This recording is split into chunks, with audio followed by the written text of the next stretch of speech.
Olá, eu sou Roberto Duarte e essa é mais uma edição do programa Mentes que Brilham. Como você já sabe, o nosso foco é neurodivergência. E antes de apresentar a nossa convidada de hoje, quero fazer um convite a você que ainda não é nosso seguidor. Corre lá para o nosso canal do YouTube Mentes que Brilham CEO, ative todas as notificações para ficar por dentro de tudo que nós estamos produzindo. E também o nosso canal no Instagram Mentes que Brilham CEO. Temos certeza de que esse conteúdo será útil não só para você, mas para todas as pessoas que estão ao seu redor. E hoje está aqui conosco Rafaela Virgínia, uma honra poder recebê-la aqui e também ter esse momento para nós compartilharmos e falarmos desse assunto tão importante, que é a questão mesmo do autismo e principalmente na questão do diagnóstico tardio. Rafaela, muito obrigado pela sua presença e também por ter aceitado o nosso convite, viu? Eu que agradeço, muito obrigado, Roberto. E é uma honra para mim poder estar falando um pouco hoje sobre o autismo, sobre todas as dificuldades e superações que eu tive durante a minha vida. Que legal. E a pergunta inicial é a pergunta clássica. É, quando veio para você o diagnóstico e o que levou você a buscar o diagnóstico? O diagnóstico veio há 2 anos, então é muito recente ainda. Veio durante um processo de terapia com a minha psicanalista. Ela levantou essa questão do autismo, questão do TDAH, e até então nunca imaginei num papel de pessoa autista, eu só sabia que eu era diferente, desde sempre eu me senti diferente, e perguntava para Deus todos os dias o porquê que eu era diferente, ele tinha me feito desse jeito. E quando começaram as avaliações neuropsicológicas, que eu fui me identificando. E veio o diagnóstico. Inesperado, não esperava. Eu só esperava um TDAH, eu vi que eu era muito agitada, muito estabanada, como todo mundo sempre me chamou, muito lerda. E eu fui entender o porquê. Quando você fala de ser diferente, o que é essa diferença e quais são os sinais dessa? Questões sociais. Eu nunca me encaixei muito. Por exemplo, algo simples para mulheres ir no banheiro juntas. Eu nunca entendi o porquê que tinha que todo mundo junto no banheiro. Eu sempre fui muito sozinha. Eu vou para academia sozinha, eu vou pro cinema sozinha. Então sempre foi muito peculiar. Uhum. Questão de segredos, de conversas, para mim nunca fez sentido. Ironias, eu nunca entendi ironias. Então eu acabava sendo taxada também como burra, porque eu sempre tinha que perguntar. O que é O isso? que, o que quer dizer? Todo mundo ria piadas. Eu não acho engraçado piadas, porque não faz sentido pra mim. Então, essas Uhum. coisinhas, essas particularidades, eu sempre me senti diferente e acabava me excluindo das pessoas. Essa exclusão para você, Rafaela, isso de certa forma você entendia como uma autoproteção ou a maneira como eles te olhavam também fazia com que você se excluísse? Nunca tinha parado pra pensar sobre isso, mas eu acredito que seja uma autoproteção minha. Quando eu me vejo num ambiente onde eu me sinto menos, porque eu sou uma mulher negra, então a vida já me ensinou a me ver como uma pessoa menos, de um valor menor do que os outros. Então eu sempre Uhum. já tentei me excluir. Eu sempre já fiz essa própria exclusão comigo. E quando eu via que tinha que conversar, que tinha que ter grupo social, eu sempre ficava sozinha. Então eu sempre me auto-me excluí. E para sua família, Rafaela, como que era, vou falar assim, a convivência com a Rafaela antes do diagnóstico e depois do diagnóstico? Difícil. Em questão de tios, primos. Agora eu sou a pessoa nojenta. Agora eu sou a pessoa que se acha, porque eu comecei a me impor. Eu antes eu não. Se me falava, eu só falava amém. Hoje em dia eu sei o que eu quero, um pouco mais. Então tá difícil. Eu sinto que eu tô um pouco afastada de todos. A minha mãe sempre fica ali relutando. Você não pode se excluir, você não pode ficar longe. Fala, mãe, hoje eu sei o que eu quero. Eu sei quem eu sou.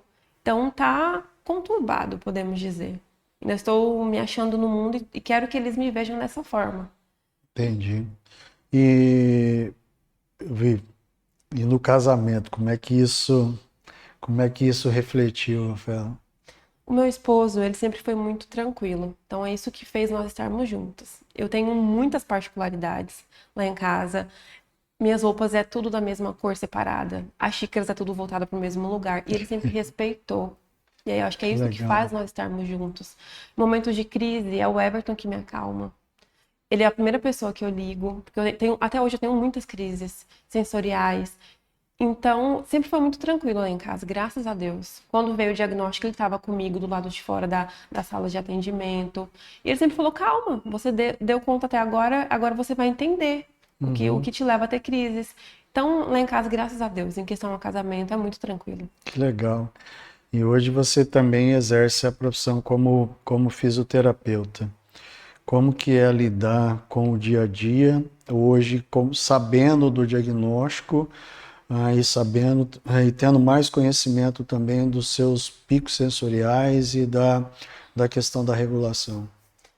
A questão do meu trabalho, eu sou fisio neurofuncional, então sempre me chamou a atenção a parte neurológica de tudo. E Legal. como eu já era fisioterapeuta, eu achei um nicho para mim. Fui lidando com o autismo, eu vi que eu dava muito certo com os pacientes autistas. Eu entendia até onde eles conseguiam ir, Uhum. até quando não, eu conseguia passar para os pais uma segurança. Então deu super certo. Hoje eu posso dizer que eu sou uma das melhores fisio-neurofuncional da cidade por conta dessa minha capacidade de entender eles. Hoje eu sou chefe, então eu tento ponderar muitas coisas, Uhum. porque, ao meu ver, tudo tem que ser da minha forma, tem um jeito certo de fazer, a forma de tratar tem que ser da minha forma. Então eu tento ir numa balança, dia a dia. Peço muitas desculpas para todos, falo, é tudo muito novo para mim. Se tiver, vamos conversar para a gente chegar num ponto ideal. Então, é prazeroso trabalhar hoje, graças a Deus. Eu trabalho com uma coisa que eu amo e eu consigo levar isso para eles. Eu entendo que quando uma criança tá desregulada, a Uhum. minha clínica já é toda voltada para autorregulação. Então, é tudo muito sensorial. A gente tem balança, a gente tem lycra, tem almofadão, para ter esse momento. É tudo Legal. muito clean lá, muito neutro. Então, hoje eu oferto o que eu não tive para essas pessoas. E o fato a gente estava até conversando antes da gravação, o fato de você hoje viver isso e passar por isso dá muito mais segurança para poder exercer o acolhimento, porque você sabe o que a outra pessoa está sentindo, né? Quando as famílias chegam com a criança pequena desesperadas, que é essa palavra. Uma criança que é opositora, que ninguém aguenta, que a família se exclui. Eu só pego na mão dos pais e eu falo, vai passar. Ele vai crescer e a base que a gente vai dar agora é o que vai ditar lá na frente desse adulto ser funcional. Mas é o que Uhum. eu falo pra eles, vai passar. Aguenta firme, não se exclui, que o primeiro ato da pessoa é se excluir, tanto Uhum. quanto nós, como adultos, quanto família. Mas é a única coisa que eu falo, vai dar certo. Que é o período de formação. O bom é quando é criança, você ainda consegue, né, não é moldá-la, falar assim, orientá-la e a dependência dela diminuir conforme o crescimento. Duro é o adulto que já veio com toda, com toda a carga e fala, pô, agora o meu diagnóstico é esse. Pum. Seja nessa fase, Rafael, você sentiu, vamos falar assim, medo de como seria, os questionamentos, as indagações, puxa, por que logo eu? Como é que vai ser agora? Como é que, como é que tudo isso, eclodiu para você? No processo do meu diagnóstico, eu estava trabalhando em uma clínica. A dona dessa clínica, ela chegou em mim e falou, Rafael, o que que a gente vai fazer com você agora? Trazendo como se fosse algo muito negativo eu estar em processo de diagnóstico. Isso para mim até hoje é algo muito pesado e que a gente não deve falar para ninguém. O que a gente deve simplesmente acolher, é o ponto final dessa questão. Mas eu tive muito medo quando veio o diagnóstico, das famílias que eu trato de me diminuírem meu talento por ser autista. Porque é isso que a gente vê, né? Quando alguém vê alguma criança desregulada na rua, olha de uma forma negativa, de que Uhum. aquela pessoa nunca vai se desenvolver. Então isso veio bem pesado para mim quando o meu diagnóstico veio. Eu pensei em esconder, em não falar, mas eu falei, poxa, eu trabalho com esse público, eu esconder isso, eu vou tentar estar escondendo eles. Uhum. Aí, devagarzinho, eu fui implementando isso no meu dia a dia. Postando coisas no meu Instagram, que eu já manifestava lá na infância, que hoje em dia diminuiu e que tá dando certo. Então eu vim trazendo devagarzinho para os pais. Porque até mesmo a gente tem que se aceitar inicialmente. E tá dando certo até então.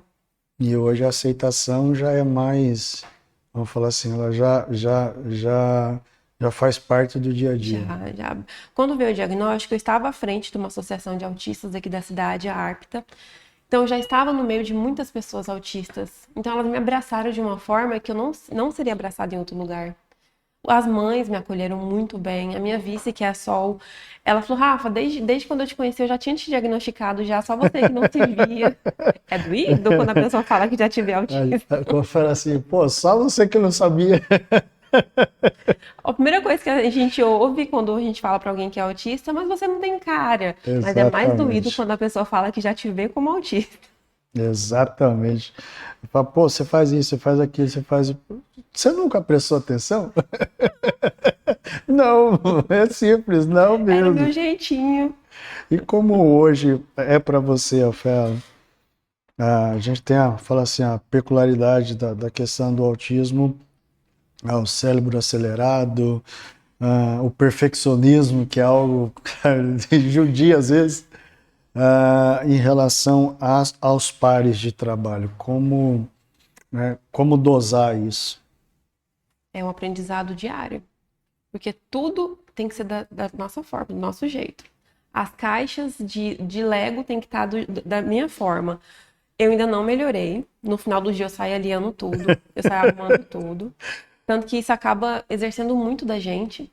É esse momento físico de estar tendo que reorganizar tudo. Graças a Deus eu trabalho com pessoas que entendem, compreendem esse meu lado e me ajudam muito. Mas eu Legal. sei que quem não tem essa base deve ser bem difícil, bem pesado. Mas aonde eu estou hoje inserida, entendem e me ajudam, compreendem. Eu brinco com meu filho também gosta de montar Lego. Aí tem um filme do cara que passa o Super Bonder. Eu falei, pô, não podia ser desse. Ele falou, não, mas dele não tem Não, graça. Eu falei, então não vou comprar mais, porque eu quero comprar e montar e deixar ali montadinho. Eu falei, não, mas dele não tem graça. O prazer está em desmontar e montar. Eu justamente. falei, não, eu quero gastar tempo para montar e depois que estiver pronto, eu falo, olha só que bonito que ficou. Esse é o trabalho. Rafaela, quando você hoje, você esteve aí à frente da associação da ARP, e você olha para esse panorama que nós vivenciamos, na sociedade que nós estamos inseridos, como é que você hoje enxerga e traduz todas as limitações e as dificuldades? A gente tem muita coisa para se trabalhar, muita coisa. É só o pontapé inicial. Hoje o autismo é muito voltado para a infância, porque está tudo muito novo. O processo de diagnóstico está vindo agora. Então, a gente está passando por muitas novidades. Mas a questão do autismo adulto aqui em Rondonópolis ainda precisa ser muito inserida no nosso dia a dia, principalmente no mercado de trabalho, porque a gente lida com muitos autistas que não têm diagnóstico, as pessoas não têm paciência, as pessoas não compreendem e não entregam um local para essa pessoa se regular, se autorregular. Que é um ambiente igual aqui hoje. Eu me senti bem porque a luz está mais fraca. O ambiente é silencioso, que é o que me regula. Mas é o que a gente não temos isso no dia a dia. A gente tem ambiente de trabalho que é muito tumultuado, barulhento, desorganizado. E você não pergunta para o outro o que vai fazer ela se sentir mais tranquila. Eu hoje faço isso com as minhas funcionárias. Eu pergunto para elas o que eu posso mudar lá para fazer elas ficarem mais confortáveis. E não temos isso hoje.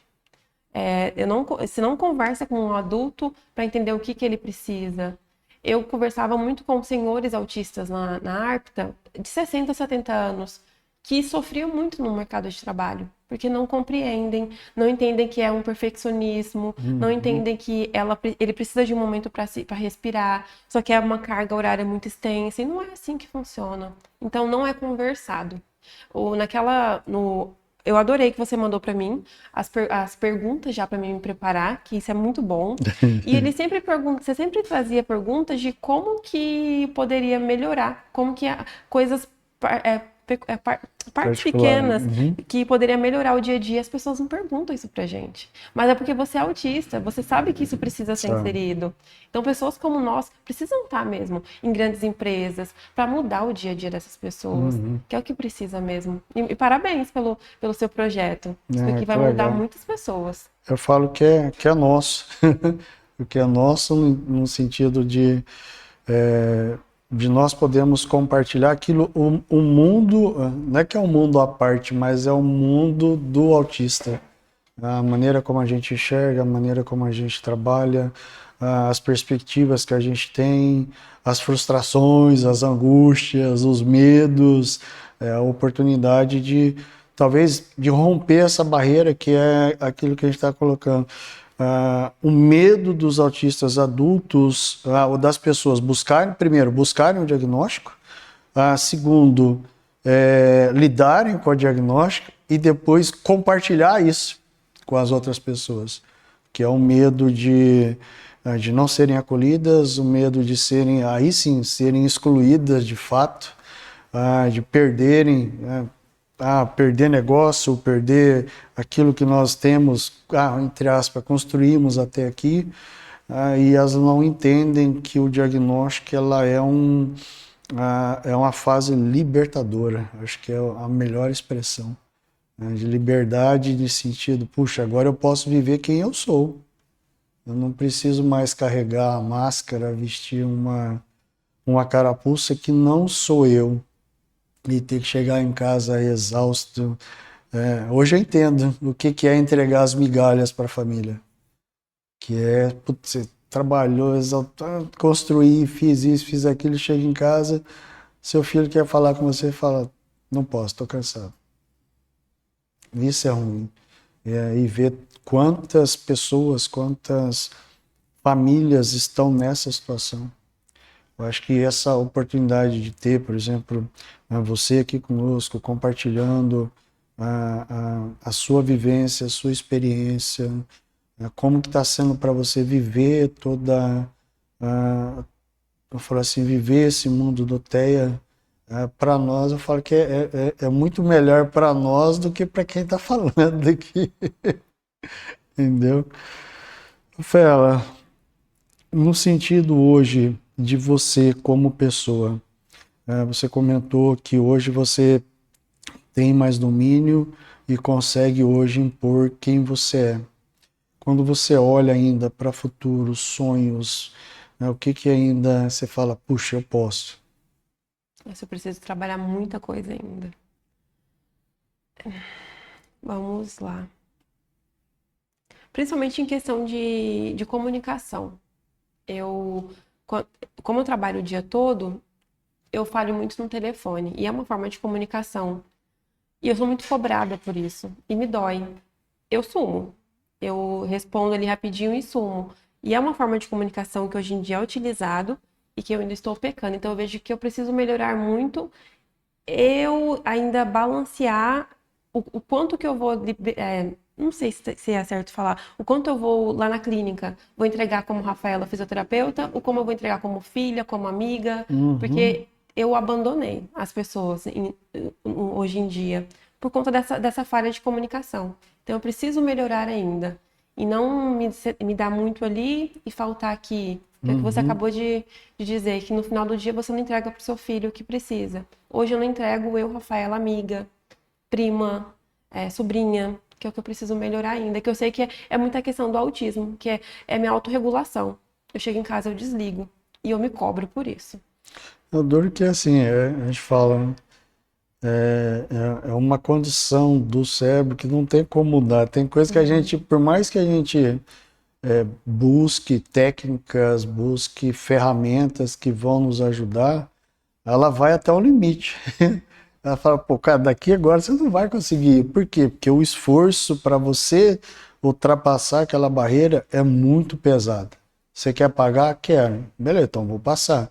Mas você sabe que a exaustão vai vir, que a cobrança vai vir, que você não vai conseguir chegar inteira lá do outro lado. Justamente. Então, por mais que a gente use tudo, você colocou também, o mundo está Nós estamos ainda num processo de ebulição e de autoconhecimento, de estudos mais aprofundados em relação ao autismo, então tem muita coisa ainda sendo, vamos falar assim, validada, mas ainda é um mundo que precisa ser muito mais explorado. É a cobrança, né? As pessoas nos cobram muito que o nosso ritmo seja de uma pessoa típica. Não é bem assim. O nosso cérebro funciona de uma forma diferente, o mecanismo. E é engraçado que, assim, quando entra na cobrança, a gente fala, pô, tá beleza, vamos cobrar? Vamos. Então vamos usar o cérebro do autista, vamos. Então, cara, você tem que 24 horas, você tem que fazer tudo para ontem, e aí, você vai fazer? Então, se a gente for entrar num processo de equiparação, eu vou falar assim, ninguém vai ficar, não vai sobrar ninguém. Não vai, porque no nosso dia a dia são muitos fatores que desregulam, que fazem a sobrecarga, principalmente questões sensoriais. E no autista adulto não é explorado ainda. A gente fala muito sobre trauma, sobre parte psicológica, mas a parte sensorial é muito atingida no autista. Além do fator sensorial, Rafael, o que mais assim desencadeou que você hoje tem mapeado de comorbidades? Se fala em questão a mim, É. eu sou ansiosa de base, então a minha ansiedade ela acaba ditando muito o meu dia a dia, mas uma comorbidade também é a minha agitação. Eu tenho uma agitação motor e mental muito exacerbada. Hoje em dia eu sei que pular me acalma. Então, quando eu tô Claro que é legal. muito. Mas só que não é normal um adulto ficar pulando.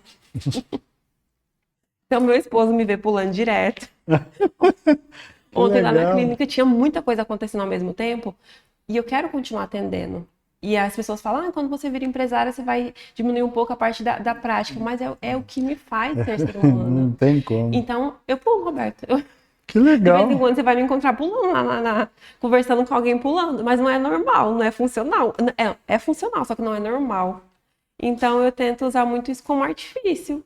Eu sei que isso me tranquiliza E te regula. e me regula. É uma forma. É engraçado porque daí cada um tem a sua. Você começa a encontrar os meios de regulação, né? Esse do pular, esse eu não tinha ouvido ainda. Que legal. Eu vou montar um pula-pula. É isso. Com a criança eles têm em casa, eles têm um balanço. Por que nós não podemos? Que legal. Então por isso eu falo que não é tão explorado. E é algo tão barato, simples. E aí entra aquela questão, pô, a sua fase de criança já passou, por que você está fazendo isso? Que não é Sempre normal. sempre a cobrança e a questão de, você não tem mais idade para isso. Mas a gente é uma eterna criança, então Que eu me legal, cara, permito. que legal. E hoje, quando você olha, Rafael, de todas as suas experiências, de tudo que você está descobrindo, quando você olha no retrovisor, o que é mais difícil para você? Acho que todos os traumas que eu já passei até hoje, eu choro direto pensando em o quão foi difícil pra mim lá atrás. As primeiras vivências, os primeiros relacionamentos. Eu não tinha base nenhuma de relacionamento, porque não fazia sentido pra mim, então, questão de namoro. Eu já fui muito abusada, então isso pesa muito. Se eu tivesse, já cobrei muito a minha mãe por isso. Se ela tivesse me dado um suporte mínimo lá atrás, eu poderia ter sido diferente, mas já passou. Já está sendo trabalhado em terapia já. Quando criança, o pediatra já falou para minha mãe me levar para um psicólogo, ela não quis levar, por conta de demora, de tempo, de sentar na recepção. Então, se eu tivesse tido um suporte básico lá atrás, eu não teria passado por tantas dificuldades que eu passei. No serviço, porque eu não aceitava as negativas, não aceitava aquelas regras do dia a dia. Então, se eu tivesse tido suporte lá atrás, teria sido muito mais fácil. Mas como já passou, eu hoje tento fazer o hoje. Procuro terapia hoje, procuro ajudar o próximo, quando eu vejo que tá passando pelo que eu já passei lá atrás. Então é ajudar o próximo hoje em dia que faz eu seguir. E aí também tem um fator também, eu falo que é assim, 10 anos atrás, putz, o que nós tínhamos sobre descobertas sobre o autismo? 20 anos atrás, então, cara, tava falar em autismo lá atrás, 20 anos atrás, talvez a recomendação é interna. É. Minha esposa tenta falar isso para mim, hoje eu aceito mais. Meu, se fosse lá atrás, viesse isso, você não ia ter atendimento, não ia ter pessoa, não ia ter ninguém. O cara fala, pô, interna, É. põe lá, deixa lá. Quem que vai cuidar? Não tem ninguém para cuidar, então põe lá, vai ser tratado como um louco, como alguém que, sei lá, entre aspas, né? Alguém que demente, deixa lá. Quando você pega para estudar sobre autismo, no início eram pessoas esquizofrênicas. Então era lá em um hospício, que hoje em dia não existe mais, na camisa de força, abandonado pela Exatamente, família, porque não tinha esse conhecimento. Melhoramos muito, graças a Deus. sem dúvida. Estamos melhorando mais. Acredito que daqui 10 anos a gente já vai ter um suporte bem melhor para o adulto. Exato. Já vamos ter já adultos mais funcionais no dia a dia. A gente espera pegar essa fase aí de poder falar, cara, puxa, hoje é mais simples. Na minha época não era assim. de poder fazer essas comparações. Rafael, quando a gente olha, né, assim, você, no sentido hoje de, puxa, hoje eu posso ajudar, hoje eu posso compartilhar o meu pensamento, por viver isso. Como que é para você? É maravilhoso. O autista, ele tem já na alma dele o anseio de ajudar o próximo. A gente carrega muito com nós a dor do outro, então tudo dói mais em nós. Então hoje eu poder ajudar é muito gratificante. E me dói muito quando eu vejo uma família que não tem acesso a esse tratamento, a um diagnóstico, que é algo tão simples. Então eu poder ajudar o próximo é muito gratificante e é onde eu vi na ARPTA, que é um trabalho voluntário, é algo social. Eu ia para casa cansada, mas muito grata. E hoje na clínica a gente também trabalha com isso, com atendimentos sociais. Procuro levar para as famílias carentes esse suporte para fazer diferente. O que eu posso fazer em volta, eu não vou mudar o mundo, mas a minha volta eu procuro mudar. E também aí, o fato de, se uma daquelas vidas você conseguir impactar e saber que, puxa, aquela criança ela vai crescer num outro ambiente, vai conseguir se desenvolver, e você olhar lá na frente e falar, puxa, olha só aqui que... Os pais, hoje, 70% das crianças e jovens atendidos são autistas na clínica. E a gente encontra muitos aspectos nos pais. Então eu procuro muito levar literatura para os pais, para eles se verem os sintomas. Hoje na nossa recepção é muito disso, tem muita revista voltada para isso. E é engraçado quando o pai começa a ler, aí tem vários checklists, eles vão fazendo, eita, será que eu tenho que fazer avaliação? Fala, o fruto não caiu muito, não caiu longe do pé. Então, o meu trabalho também é mostrar isso para os pais, que de onde está vindo essa dificuldade sua em lidar com ele, é porque você parece muito com ele, esse serzinho parece muito com você. Quando a gente trabalha com alguém que é muito parecido com a gente, dá muito choque. Exato. Então, eu trabalho também muito com isso, com esses pais. E uma das coisas que a gente tem percebido, Rafael, é em relação ao medo da descendência. Como que é isso para você? Eu morro de medo de como vão ver meus filhos. Porque não é fácil ser ansiosa, ser autista. E eu morro de medo, Roberto, dos meus filhos terem esse diagnóstico também. Eu até procuro hoje, eu procuro muito em mudanças de DNA. Não tô brincando, eu leio muito sobre, porque eu não quero que eles venham com todas essas limitações e dificuldades que eu tive. Eu sei que vai ser diferente, se caso vier mesmo. Mas lá em casa, meu esposo, eu tenho certeza que ele é TDAH, não é diagnosticado ainda, mas é muito desatento. Então a probabilidade de vir uma criança neurodivergente é muito grande. Eu morro de medo. E como é que seu esposo lida com isso também, Rafael? Porque às Ele, vezes... como ele não procurou o diagnóstico, ele não faz terapia, então para ele é muito banal. Ele esquece as Fala coisas. que é bobeira, É né? Que bobeira. nós temos que ter e pronto, acabou. Ele esquece uma coisa, ele fala que foi uma desatenção, então ele não vê muito como isso. Só que a gente procura fazer o básico, que é mudar a nossa alimentação, que a gente sabe que a alimentação é algo muito sério para diagnósticos, então eu procuro mudar hábitos de vida. Então a gente está procurando fazer coisas diferentes para não vir muito forte no que vai na nossa nossos possíveis É porque filhos. a gente sempre fica aquela. Eu falo que fui privilegiado, porque quando eu descobri eu já tive, os dois já tinham nascido. E, mas o medo, a preocupação mesmo de, cara, que nível que ele vai vir de suporte? Será que vamos falar entre aspas, porque não existe. Essa é uma coisa que me irrita muito quando fala, não, seu autismo é É leve. Cara, não leve. existe isso. Leve pra quem? Exatamente, essa é a pergunta, leve para quem? Eu falo, por que nível de suporte ele vai vir? Será que vai precisar?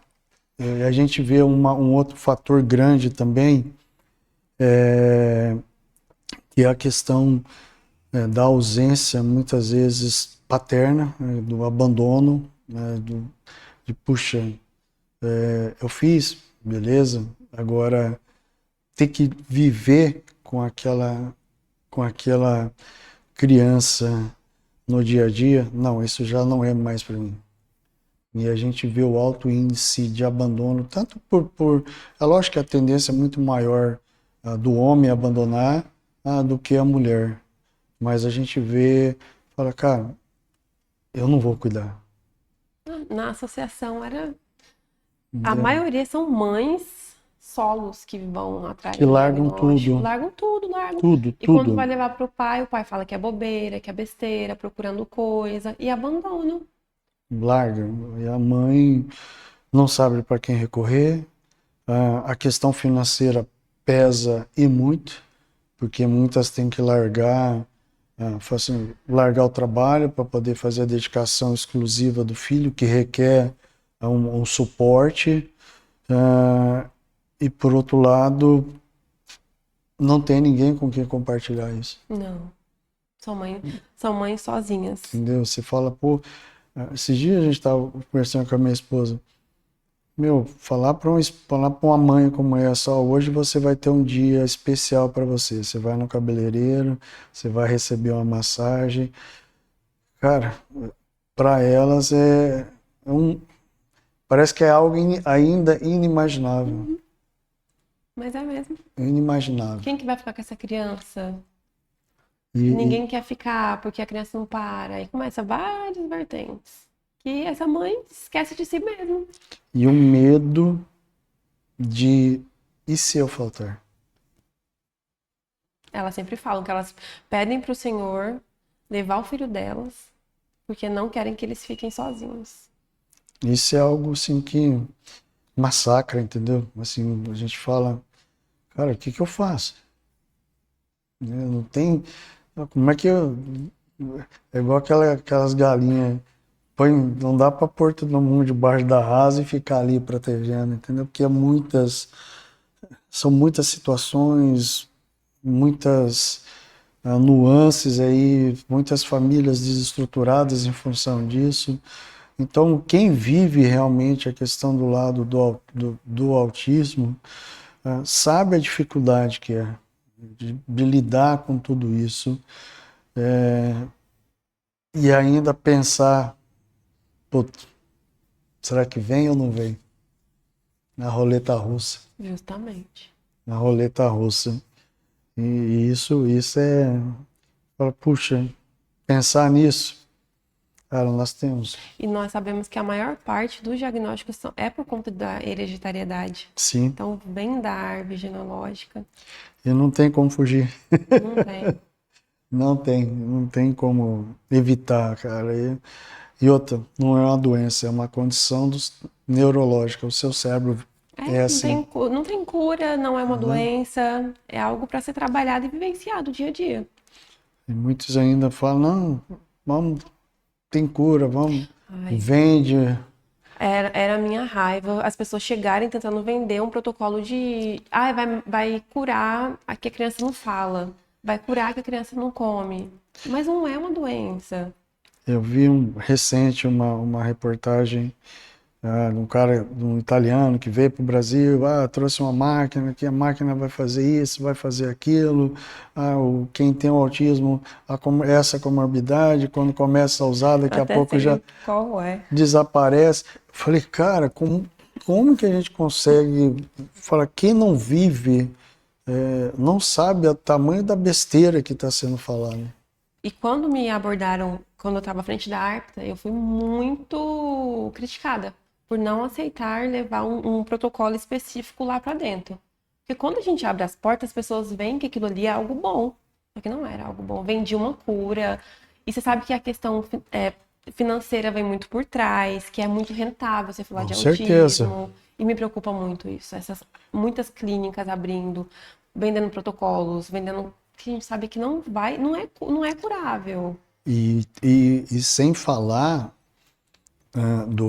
da questão também de que muitos que não são, né, não são realmente autistas e são diagnosticados.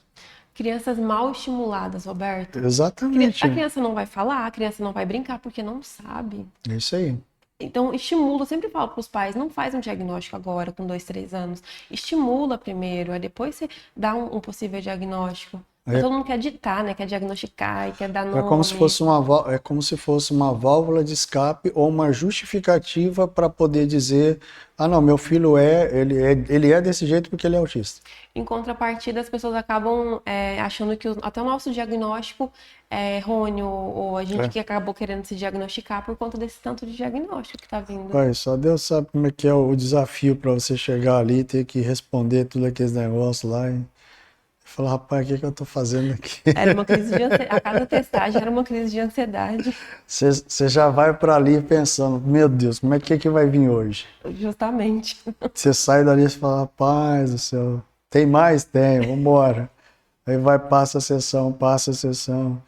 E quando vem para receber o diagnóstico, parece que vem um livro junto, desse tamanho, para colocar você e falar, cara, tá aqui o seu diagnóstico, é esse aqui, esse é você. Aí na última página, quais são as terapias? Não sei se o senhor veio assim, com quais terapias que era indicado. Aí vem lá um TO.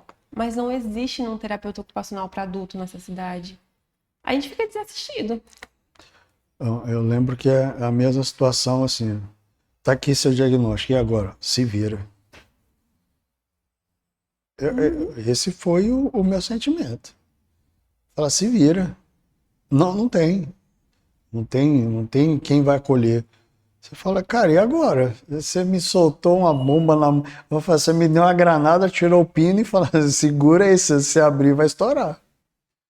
E aí a gente vê o não acolhimento, ainda, fala assim, o suporte necessário para que nós, adultos, consigamos, vamos falar assim, reescrever, que é, na verdade, reescrever a nossa história. Que é realmente a gente conseguir sermos nós mesmos, aceitando as nossas limitações, mas sabendo que nós estamos vivendo numa sociedade que ainda eu preciso ter respeito, eu preciso ter um mínimo necessário para que eu consiga continuar andando, né? Enquanto você conversa com outras pessoas adultas diagnosticadas, é isso. É só respeito. A gente só quer ser respeitado e ser acolhido. Não é aquela questão, puxa, ó, essa aqui é a cadeira do autista, essa aqui é a sala do autista, esse aqui é o ambiente de café do autista, não é nada disso. Não é, não, o uniforme do autista é diferente agora. Ele só pode usar essa roupa ou não, obrigatoriamente ele tem que usar o cordãozinho dele, porque todo mundo tem que saber que ele é autista. É como se você reforçasse e falasse, cara, ele é diferente, ó, trata ele diferente, e a gente não quer nada disso. De forma alguma, não quer exclusividade, não quer tratamento desigual. É lógico, puxa, cara, você vai numa fila, por exemplo, eu não consigo nem ir no mercado. Só de pensar que naquele a muvuca que é aquele dali, depois chegar lá, você tem que ficar com o carrinho esperando. Eu não consigo. E fila preferencial, você já utilizou Eu desse? já. Essa eu faço questão de usar. Eu também, eu vou toda feliz. Faço questão. Meus filhos que aproveitam. Vai viajar. Ah, não, a gente não precisa ficar na fila. O papai vai levar todo mundo. Vai sair. Hoje eu aproveito. Eu vou no cinema, não pago. Vou no estacionamento, não pago. Eu vou viajar de avião, sou o primeiro a entrar dentro do avião.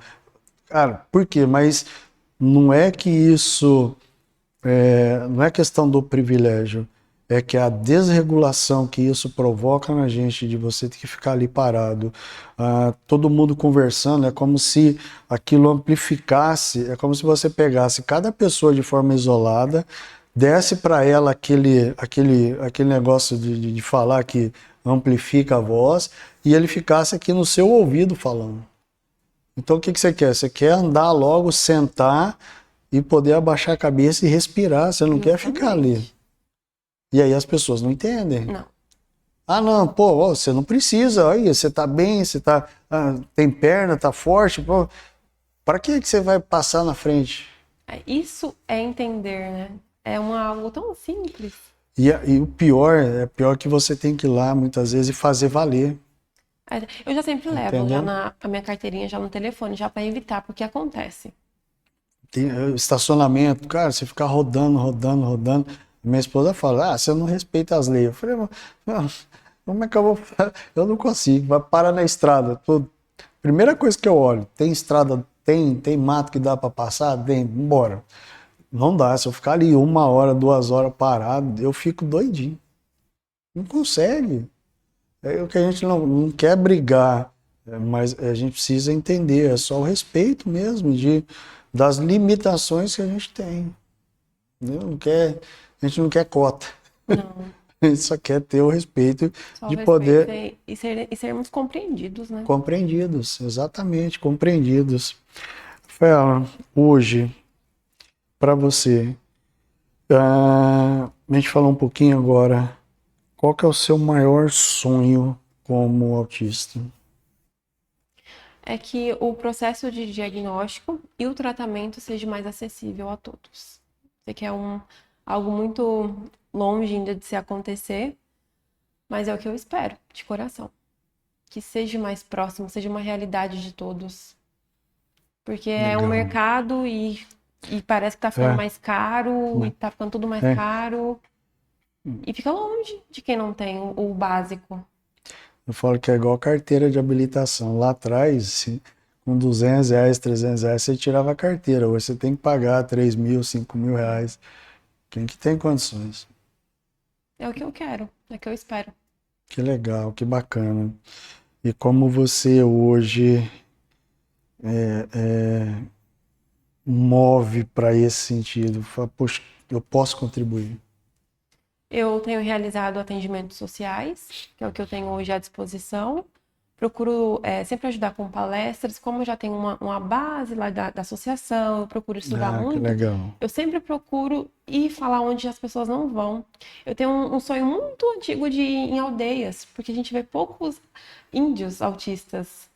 Interessante. E eu fui numa igreja evangélica, eu sou católica, eu fui numa igreja evangélica, eles falaram muito sobre isso, que eles tinham um trabalho na aldeia e que eles já viam alguns índios com algumas estereotipias, e eles não falam Olha sobre. só, E eu queria interessante. muito um dia chegar nessas pessoas. Eu gosto muito de ir em locais onde as pessoas não vão. É o que eu procuro legal. fazer. Que bacana. Última pergunta. Você já se perguntou para Deus por quê? Ah, hoje não mais, só que muito. Muito, muito, muito. Quando eu não entendia, quando eu não era compreendida, quando eu me sentia excluída, quando eu me excluo de situações. Hoje em dia não mais. Eu entendo que isso foi um privilégio, que eu vejo a vida de uma forma, a gente vê a vida de uma forma diferente, de uma percepção diferente. A Raquel Peron, inclusive, ela fala que a sociedade é como se fosse uma nata. A gente não tá nesse meio, a gente vê de uma forma diferente. Então hoje eu me sinto uma pessoa privilegiada por ser autista. Que legal, que bacana. A gente fala assim, a gente tem alguns no currículo, eu brinco, falo, nosso currículo tem algumas estrelinhas de diferentes em relação aos demais. Muitas vezes isso pode nos privilegiar ou muitas vezes pode nos tirar da seleção. Então, depende de onde a gente está, em qual contexto. Eu falo, não, esse aqui já não serve para nós, tira. Esse aqui não, esse aqui eu quero. É bem nesse nível. Rafaela, que legal assim a gente poder ouvir você falando dessa forma, poder compartilhar também. Uma das coisas que a gente mais vê é que assim é como se nós pudéssemos ser nós mesmos sem a obrigatoriedade de viver um mascaramento, ou o que a gente chama de masking, a obrigatoriedade de ter que, puxa, eu preciso fazer aquilo que as pessoas, viver da maneira como as pessoas olham. Então, poder ouvir você falar dessa forma, poder ouvir você colocar a maneira como você enxerga, a maneira como você pensa e como você tem trabalhado isso através da sua profissão e do acolhimento que você exerce, mostra para nós que realmente nós temos uma preocupação diferente dos demais, né? Que é a preocupação social e a questão de que nós queremos também lutar para que as pessoas tenham o direito de viver aquilo que nós estamos vivendo hoje. Que essa barreira ainda, ela é muito grande. É uma lacuna. Eu falo assim que a beira de um rio para o outro lado lá ainda é muito largo para algumas pessoas tentarem atravessar e precisam de ajuda. Precisa. Entendeu? E aquilo que você vem fazendo, vem desenvolvendo, parabenizo mesmo para que Deus continue te dando força, sabedoria, condições financeiras, e que mais pessoas também sejam acolhidas aí por tudo que você faz, viu? Amém. E eu agradeço também por ter aceitado o desafio de sentar aí e compartilhar conosco um pouco da sua história, viu? Quando eu posso falar sobre o autismo, eu sempre estou presente. Porque fora isso, eu sou uma pessoa quieta. A gente de conversar. Liga o hiperfoco. Justamente. Você fala, pô, mas como é que você fala lá, você diz, cara, é outro ambiente. Saiu dali, sou eu. Mas que legal, eu agradeço mesmo de coração e que mais e mais Rafaelas venham com esse mesmo ímpeto e com essa mesma garra e vontade de fazer a diferença, viu? Muito obrigado, viu? E que essas chamadas, esses vídeos alcancem as pessoas corretas. Exato. E elas acendam aquela luzinha e falam, opa, tem alguma coisa aqui. E que eles sintam que nós estamos conseguindo. E que eles também vão conseguir. Que não é impossível. E o fato deles não se sentirem excluídos ou falar, puxa, não tem ambiente para mim. Sim, tem ambiente. Ou se não tiver, a gente cria. Cria, exatamente. A gente cria. Exatamente. Não tinha que também se impor. Não precisa ter o medo de, pô, vou perder amigos, vou perder pessoas que estão ali no meu círculo, que estão no meu redor. Não, cara. Aquilo que você perder, você pode ter certeza, você vai ganhar um outro ambiente de pessoas que entendem o que você pensa, que entendem como é que estão as suas reações, como é que você se expressa, que você fala, pupa, achei o meu lugar. É para isso que nós estamos aqui. Isso mesmo. É isso mesmo, Alberto. Entendeu? Gente, infelizmente finalizamos por aqui mais uma edição do nosso Mentes que Brilham. Nos vemos na nossa próxima edição. Até lá. Tchau, tchau.